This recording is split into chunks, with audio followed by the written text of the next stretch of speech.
Alhamdulillahi Rabbil Alamin.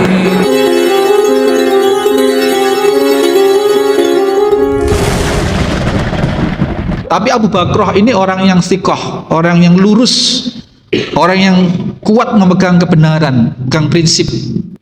Meskipun dia didera, karena saya tidak bisa membohongi kenyataan, saya tetap laporkan. Karena saya tahu sendiri dan dua orang teman saya tahu dia berzina.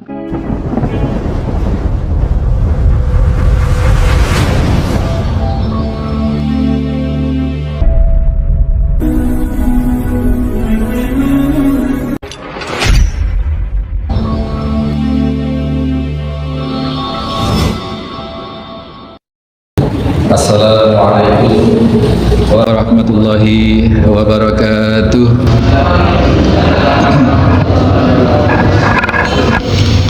Innal hamdalillah nahmaduhu wa nasta'inuhu wa nastaghfiruh wa na'udzu billahi min sururi anfusina wa min sayyiati a'malina. Man yahdihillahu fala mudilla lahu wa may yudlil fala hadiya lahu. Asyhadu an la ilaha illallah wahdahu la syarika lah. Asyhadu anna Muhammadan abduhu wa rasuluh la nabiyya ba'dah. Allahumma salli wa sallim wa barik ala Muhammadin wa ala alihi wa sahbihi wa mawala. Hadirin hadirat kaum muslimin muslimat jamaah Masjid At-Taqwa Uringin Anom Panarukan Situbondo rahimani wa rahimakumullah. Menentukan orang berzina ini tidak mudah. Abu Bakrah dengan dua teman, dengan dua sahabat yang lain. Ini ketika pemerintahan Umar bin Khattab. Abu Bakrah ini, Umar bin Khattab terkenal di kalangan sahabat orang yang sangat-sangat jujur. Suatu hari melaporkan mendapati dua orang sedang berzina dengan tiga orang yang menyaksikan ini. Lapor ke Amirul Mukminin, wahai Umar, kami mendapati si fulan dan si fulanah berzina. Tiga orang ini, Abu Bakrah dan dua orang. Kemudian Umar, oh ya, mana saksi satu lagi, mana? Itu harus disaksikan 4 orang, Pak. Ayo, mana lagi? Tidak ada ya Umar, karena hanya kami bertiga yang melihat. Oh, kalau begitu tidak bisa. Kalian harus mencabut laporan berzina ini, atau kalau tidak kalian yang akan kena hukum dera 80 kali karena menuduh orang berzina tidak cukup bukti.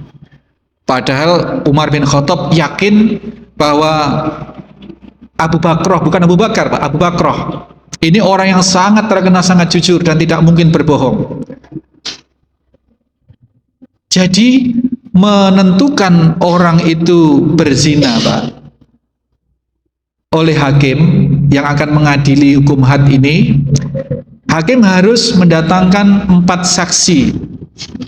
Saksi dari kalangan laki-laki. Nah, kasusnya yang tadi wanita tadi itu bukan dilaporkan tapi mengaku. Ini beda lagi. Kalau dia dilaporkan, dia harus dilaporkan oleh saksi 4 orang laki-laki.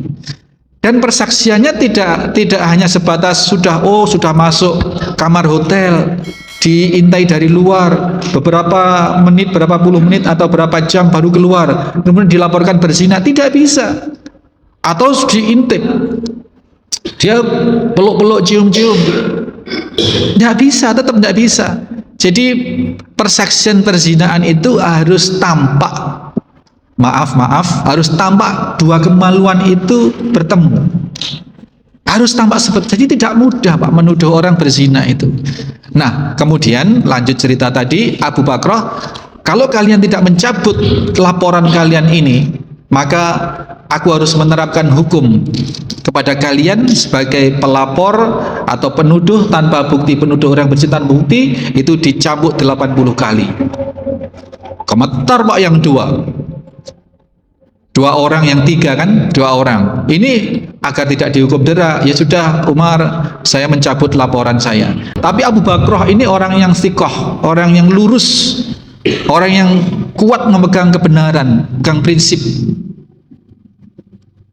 Meskipun dia didera, karena saya tidak bisa membohongi kenyataan, saya tetap laporkan karena saya tahu sendiri dan 2 orang teman saya tahu dia berzina.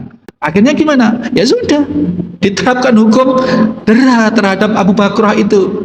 Dicambuk 80 kali, nggak sampai mati, dicambuk 80 kali. Karena Umar menegakkan benar-benar hukum Islam itu.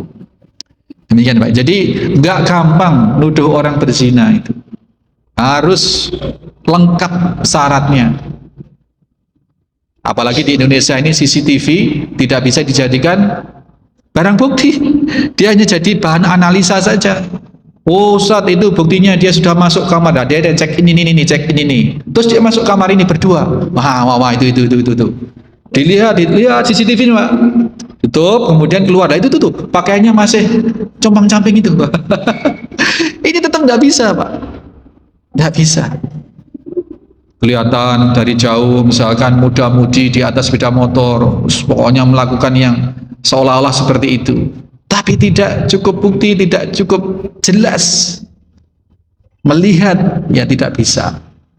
Nah, ini beberapa faedah dari hadis yang kita bahas, hadis yang ke-22.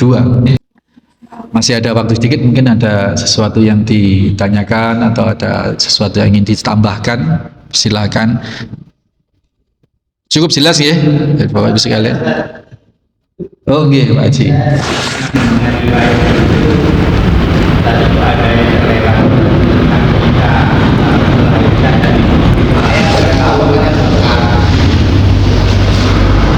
Gimana? Ada yang terlewat. Saya pernah mendengar riwayat.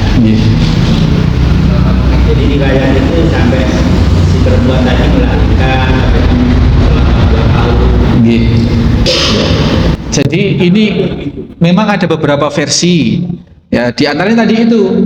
Tapi yang kita bahas yang ada di sini yang versi ini.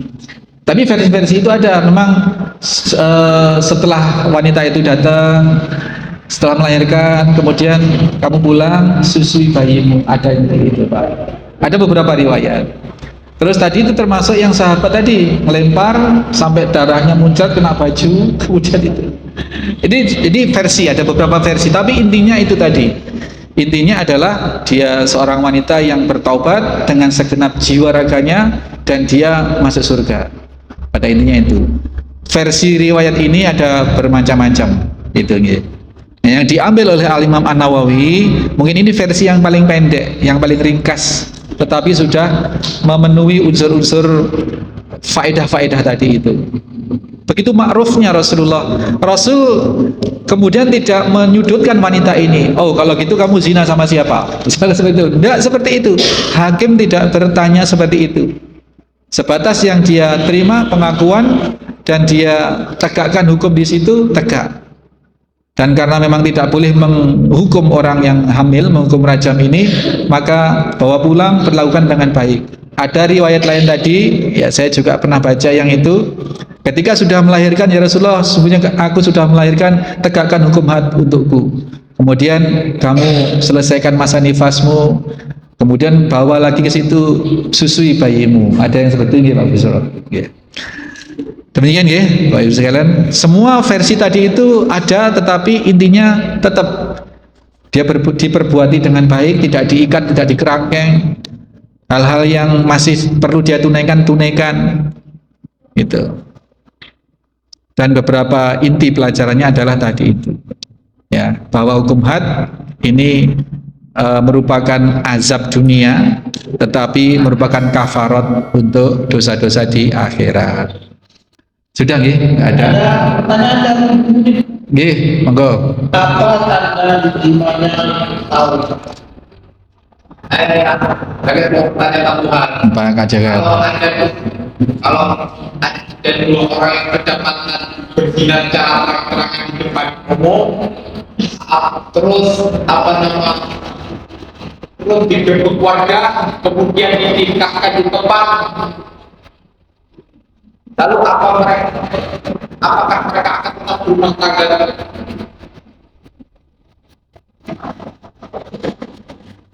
Terus pertanyaan, akan berumah tangga? Yang betul. Ya, Pak. Ini pembahasan yang disampaikan Kak Jagat itu pembahasan yang perlu, karena tapi itu butuh penjelasan yang komprehensif yang panjang. Ya, jadi kalau orang berzina, apalagi kalau dia misalkan sudah hamil, itu tidak boleh dinikahkan. Tidak digerebek, itu ya terserah masyarakat lah ya. Tapi untuk menuduh dia berzina, ya tadi itu harus ada 4 saksi mata yang melihat. Kalau hanya dia masuk kamar berdua-duaan, krungu suaranya pating gludak misalkan, itu tidak cukup bukti untuk menuduh seorang berzina. Tuh. Kalau dinikahkan, padahal dia sudah dalam posisi hamil, itu lain lagi hukumnya, tidak sah nikahnya. Dan hasil hubungan gelap itu, anaknya tidak dinisbatkan ke walinya, ke lakinya, meskipun kemudian dinikahkan. Itu ikut wali ibu. Sehingga terhadap bapak biologis tidak ada hubungan nasab, tidak saling mewarisi dan tidak bisa menjadi wali. Itu nggih. Bu Yunin tadi gitu kan ya? Ya sudah. Sebentar, Bu Yunin tadi bertanya ciri-ciri diterimanya taubat. Ya, itu hanya Allah yang tahu hakikatnya, dan Rasulullah tahu karena diberitahu oleh Allah. Rasulullah tahu. Tetapi ciri fisiknya orang yang bertaubat itu adalah perbuatannya sudah tidak lagi melakukan dosa-dosa. Dia semakin istiqomah, karena di antara syarat bertaubat itu adalah tidak mengulangi perbuatan dosa. Itu nggih. Jadi kalau orang sudah istiqomah, ya insya Allah taubatnya diterima. Gitu. Tapi hakikat diterima atau belum diterima itu hanya Allah yang tahu. Kalau Allah masih punya Rasul, masih punya utusan, disampaikan ke Rasul. Rasul kemudian ngabarkan kepada kita. Nah, karena Rasul sudah tidak ada, ya sekarang kita tidak tahu hakikatnya. Kita hanya tahu zahirnya, dan ciri-ciri orang bertobat itu sudah tidak melakukan keburukan-keburukan lagi. Ngeten nggih Bu Yuni? Nggih Bapak? Nggih Pak Haji? Nggih. Berzina itu menikah dengan zina juga. Kan tidak. Nggih, oh nggih. Iya, laki-laki yang baik hanya pantas dinikahi orang-orang baik. Laki-laki atau perempuan berzina hanya pantas dinikahi oleh laki-laki perempuan berzina. Itu maksudnya bukan yang bersangkutan pasangannya zinanya itu, Pak. Tidak harus dengan pasangan zinanya itu. Orang yang pernah berzina di mana dia sudah berzina, terus ada perempuan juga berzina di mana, tidak harus dinikahkan dengan yang sama pasangan zinanya, tidak. Tapi bahwa seseorang perempuan itu suka berzina mbuh di tempat mana, laki itu juga suka berzina mbuh di tempat mana, inilah yang layak di sisi Allah. Yang suka zina ya hanya akan dapat orang yang suka zina. Orang yang suka ke masjid ya akan, yang beriman ya akan dapat yang beriman. Itu seperti itu. Nggih, Bang. Jadi bukan pasangan zinanya. Nggih. Nggih, Bang. Loh, kalau itu kan tidak harus dinikahkan itu. Kalau walinya, anak orang tuanya perempuan itu menuntut untuk dinikahi, ya sudah dinikahi gitu. Apakah dia dinikahi kala itu atau nunggu melahirkan, misalkan kalau sudah hamil, ya itu bukan keharusan syara, tapi itu sudah kondisional. Tidak harus dengan orang yang ketangkap itu tidak harus dinikahkan, tidak. Kedapatan bujang yang berzina itu syara hanya mensyaratkan dua-duanya itu dihukum cambuk 100 kali dan diasingkan. Tidak ada syarat untuk dinikahkan, tidak. Nggih, Pak. Sabun, Eri. Nggih, kita akhiri. Mudah-mudahan yang kita bahas membawakan hidayatul ilm, yang pada gilirannya juga akan menganugerahkan Allah pada kita hidayatul taufik. Sesuatu yang kita ketahui dan bisa membawa kemampuan hati kita atas bimbingan Allah untuk mengamalkan. Subhanakallahumma wa bihamdika asyhadu an la ilaha illa anta astaghfiruka wa atubu ilaik. Assalamualaikum warahmatullahi wabarakatuh.